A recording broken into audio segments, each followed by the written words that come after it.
नमस्कार, मी सुतीक्ष्ण धोटे, सहाय्यक कृषी अधिकारी मानोरा.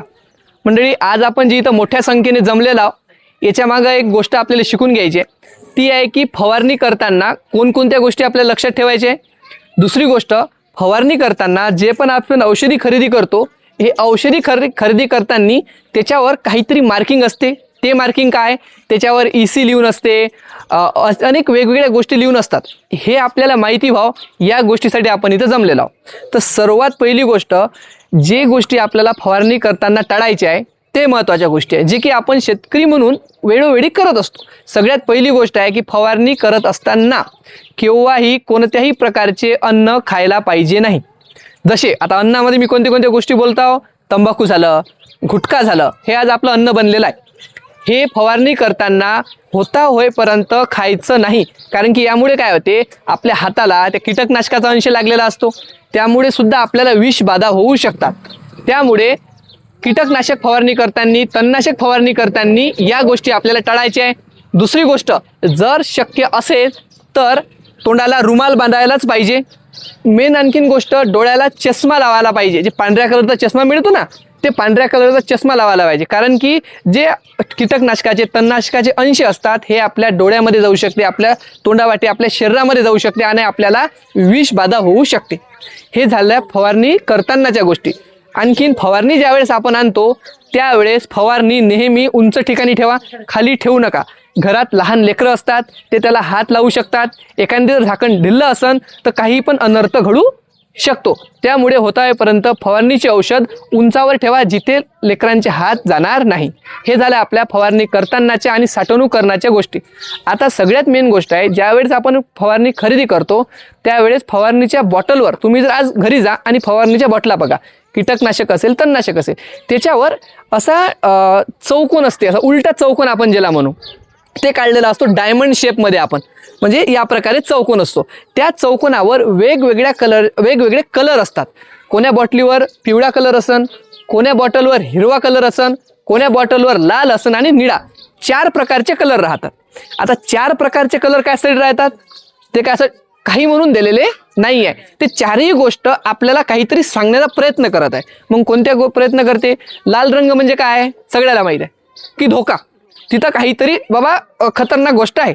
म्हणजेच लाल रंगाचं जे औषध असते हे सगळ्यात अतिविषारी औषध असते. त्याच्यानंतर असते निळ्या रंगाचं औषध, त्याच्यापेक्षा कमी विषारी. त्याच्यानंतर असते पिवळ्या रंगाचं औषध, म्हणजे औषधाचा रंग नसतो तर त्या बॉटलवर ते प्रकारचे कलर लावलेला असतो त्रिकोणी आकारामध्ये. ते डायमंड शेपमध्ये राहते, त्रिकोणी आकारामध्ये कलर असतो. आणि जो कलर राहतो हिरवा, तो म्हणजे एकदम कमी विषारी औषध आपण त्याला म्हणू शकतो. तर या प्रकारे सुद्धा आपण ज्यावेळेस बॉटल खरेदी करतो त्यावेळेस आपले लक्ष असलं पाहिजे की आपण कोणत्या प्रकारचं विष, म्हणजे कोणत्या प्रकारचं आपण कोणत्या लेवलचं विषारीपणा आपण आपल्या फवारणी करतो किंवा आपल्या कीटकनाशक तणनाशकामध्ये आहे. हे झाली एक गोष्ट.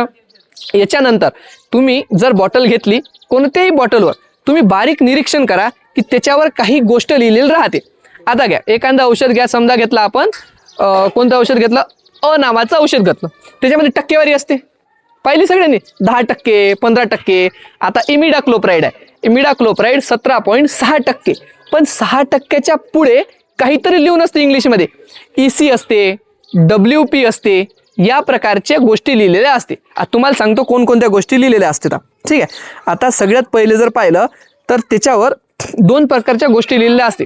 पहिली कॅटेगरी एक येते, त्याच्यामध्ये EC लिहिलेलं राहते, SC लिहिलेलं राहते, WP, WSC या प्रकारचं लिहिलेलं राहते. हे पहा, आता तुम्हाला मी जे बोलत आहो WP किंवा EC, हे तुम्ही घरी गेल्यावर बॉटलवर पहा, त्याच्यामध्ये ते लिहिलेलं आहे.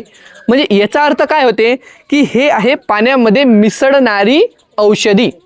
ते आपल्याला सांगत आहे, ते जे शब्द आहे ते बोलू राहिले आपल्यासोबत की बाबा मी जे आहे हे पाण्यामध्ये मिसळणारी औषधी आहे. आता दुसरी कॅटेगरी राहते एक वेगळी, त्याच्यावर काय लिहून राहते, SP, WSL, SL आणि SG, त्याच्यावर लिहून राहते टक्केवारीच्या पुढे. इमिडाक्लोप्राइड 17.6%, त्याच्या पुढे काही ना काही आपल्या कॅपिटल लेटरमध्ये लिहिलेलं राहते इंग्लिशमधल्या. मग आता हे जे दुसरी कॅटेगरी मी सांगितली ती आहे पाण्यात विरघळणारी औषधी. बघा, दोन्ही गोष्टी आपल्याला वाटते समान आहे. मिसळणारी गोष्ट काय आणि विरघळणं काय सारखं आहे. कानावर ऐकल्या ऐकल्या वाटते की मिसळणारं सारखंच पाण्यात आणि पाण्यात विरघळणारं सारखंच, पण नाही. पाण्यात मिसळणारी औषधी जे पहिली गोष्ट आहे त्याचा अर्थ काय आहे की हे पाण्यात टाकल्यानंतर फक्त मिसळते, परंतु त्याला काठीने ढवळा लागते, डायरेक्ट ते मिक्स होत नाही. त्याला म्हणतात पाण्यात मिसळणारी. आणि जे विरघळणारी आहे, जे दुसरी कॅटेगरी सांगितली ते आहे पाण्यात विरघळणारी औषधी. मग ते काय आहे, पाण्यात टाकल्या टाकल्या एकजीव होण्यास सुरुवात होते. या प्रकारे सुद्धा कीटकनाशकाच्या बॉटलवर गोष्टी लिहिलेल्या राहते. जर आपण बारकाईनं ते जर वाचलं तर चांगल्या प्रकारे आपल्याला समजू शकते. आता याच्यानंतरची एक मेन गोष्ट आणि शेवटची, फवारणीच्या वेळेस ज्या वेळेस आपण फवारणी करतो त्यावेळेस बहुतेक वेळा चुकीनं काय होते, तणनाशकाच्या याच्यामध्ये आपण कीटकनाशक टाकतो आणि त्याची फवारणी करतो. यावेळेस बहुतेक शेतकऱ्यांना त्याचे अनुभव आलेले आहे. संत्र्यावर सुद्धा काही शेतकऱ्यांचं झालेलं आहे. तर तुमची नवती जळू शकते संत्र्यामध्ये, किंवा तुम्ही जर आपल्या पराठीवरचं तणनाशक मारलेलं आहे बाबा, नंतर ते नेलं तुम्ही सोयाबीनमध्ये, तर तिथं सुद्धा आपलं पीक मार खाऊ शकते. त्यामुळे फवारणी करताना प्रत्येक वेळेस पंप स्वच्छ धुणे खूपच आवश्यक आहे. आणि सोबतच फवारणी करताना प्रत्येक फवारणीचं नोझल वेगवेगळं असलं पाहिजे. म्हणजे कीटकनाशकाचं वेगळं ठेवा, तणनाशकाचं वेगळं ठेवा. त्याच्यातून सुद्धा आपल्या फवारणीमध्ये जे आपण वापरतो घटक त्याचा असर अवलंबून असतो. तर या प्रकारे जर आपण फवारणी करताना काही गोष्टी लक्षात ठेवल्या तर आपण चांगल्या प्रकारे फवारणी शेवटपर्यंत नेऊ शकतो, विना अनर्थ टाळता. ठीक आहे, याच्यामध्ये कोणाला काही अडचण चालते. तर मंडळी, अशा प्रकारे तुम्ही सुद्धा तुमच्या शेतामध्ये फवारणी करताना या गोष्टी लक्षात घेऊ शकता. आणि या जर गोष्टी आपण फॉलो केल्या तर आपली फवारणी चांगल्या रीतीनं होणार आहे. अशा अनेक व्हिडिओंसाठी व्हिडिओला लाईक करा, शेतकऱ्यांचे अनुभव जाणून घेण्यासाठी व्हिडिओला सबस्क्राईब करा, चॅनलला सबस्क्राईब करा आणि जास्तीत जास्त शेतकऱ्यांच्या ग्रुपवर टाका. धन्यवाद.